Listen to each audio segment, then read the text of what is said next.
Hi friends, welcome to our channel Vidya Vyanga. Hope you are all doing good. With all your support, we have taken a forward step in introducing a new series, Machine Learning with Python.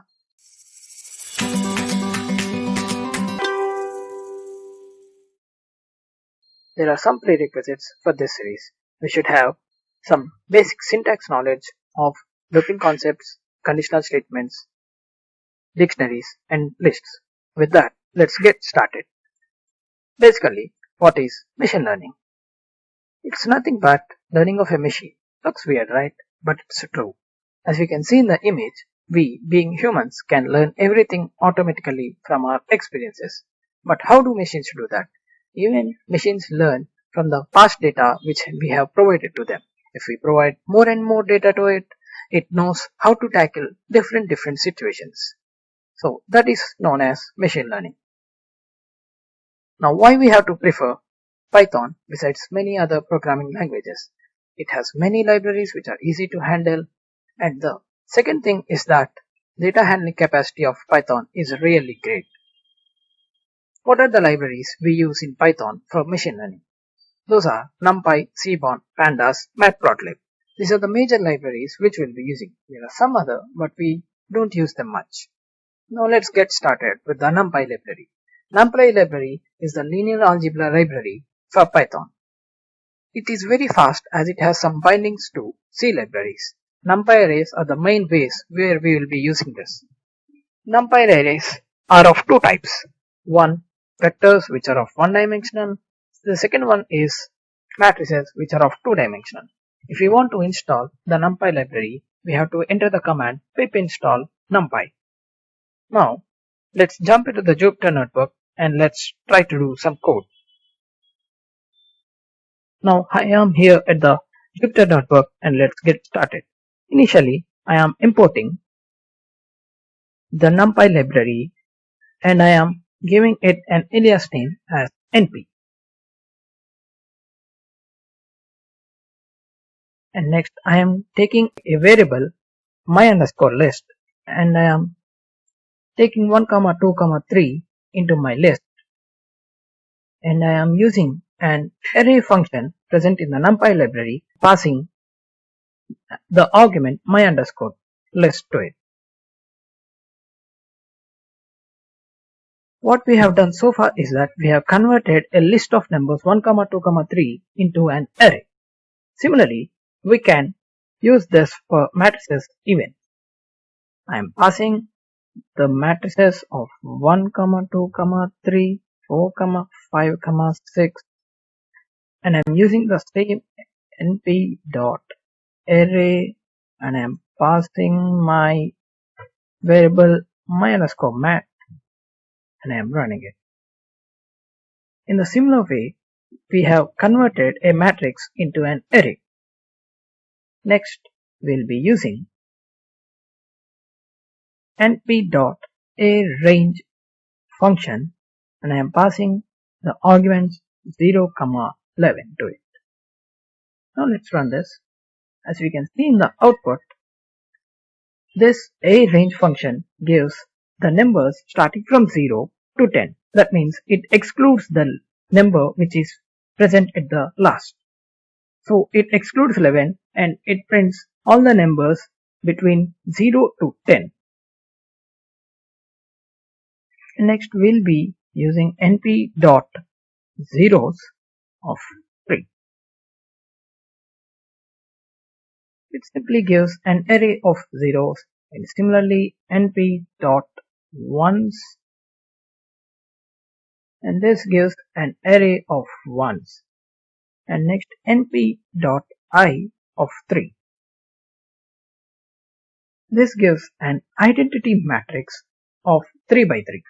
So the I function is used to print an identity matrix. And next I am using np.linspace, and I am passing the arguments 0, 5, 10. Now let's run this.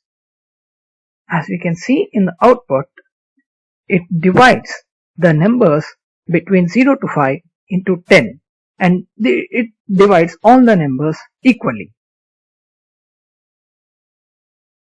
and next np dot random dot rand of 5.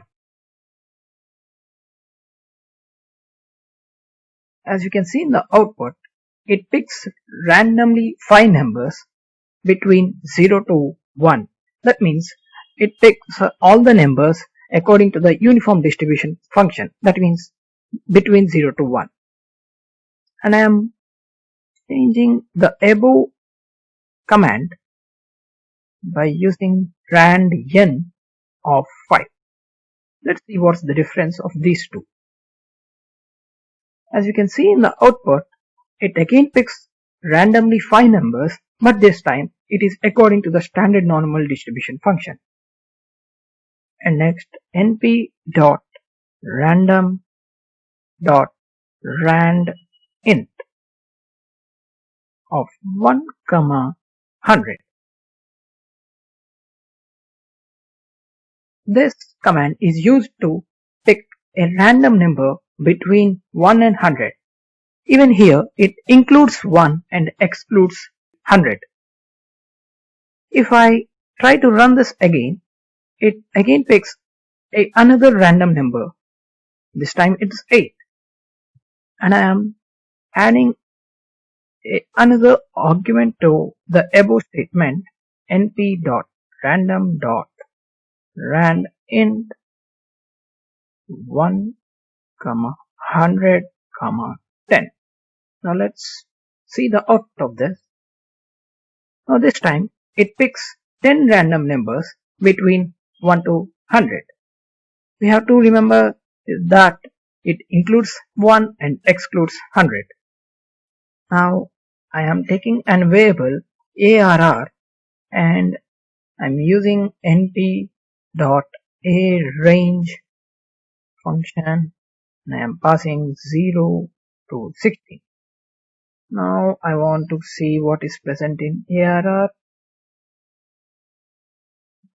Obviously it should print all the numbers between 0 to 16, and as we know that it excludes 16, so it's up to 50. Now I want to reshape arr, so I'll be using the reshape function and I want to reshape it as 3, 4. Now let's run this. Oops, there is an error. This is why, because as we want to reshape into 3 by 4 matrix, it does not suit, right? As 3 by 4 is 12. But here we are having 16 numbers, but we are trying it to put into a 12 numbered matrices. So now I want to make a change to it. So I am reshaping it into an 4 by 4 matrix. So this time it works, right? As we can see, the 4 by 4 matrix has 16 elements and our variable array arr also has 16 elements. Now, what if we want to know what is the maximum number present in arr? Obviously it will be 15, and in similar fashion arr dot min, it should be 0. What if we want to know the position of the maximum number? We should be using argmax, and it's also, in our case, it is also 15. Now I'm going to show what is the beauty of using our numpy library besides lists.